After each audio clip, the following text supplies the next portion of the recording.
বিদ্যালয় শিক্ষা দপ্তরের উদ্যোগে আগরতলা টাউন হলে মুখ্যমন্ত্রী মানিক সাহার হাত ধরে আন্তর্জাতিক মাতৃভাষা দিবস উদযাপন করা হয়।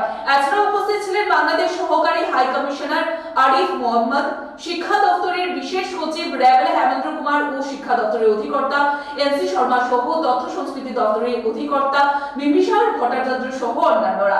এছাড়াও এই দিনের অনুষ্ঠানে উপস্থিত ছিলেন বিভিন্ন স্কুলের ছাত্রছাত্রীরা ও সামাজিক সংস্থার সদস্যরা।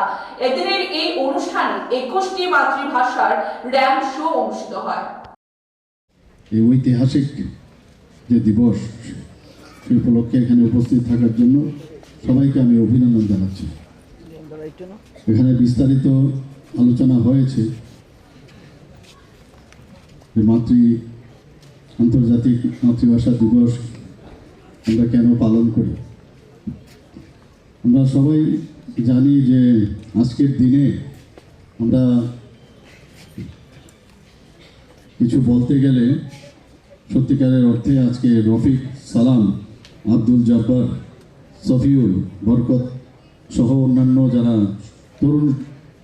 যারা ছাত্র সমাজ ছিল, যারা শহীদ হয়েছেন, ওনাদেরকে শ্রদ্ধা নিবেদন করে আজকে আমাদের কথা বলা হচ্ছে।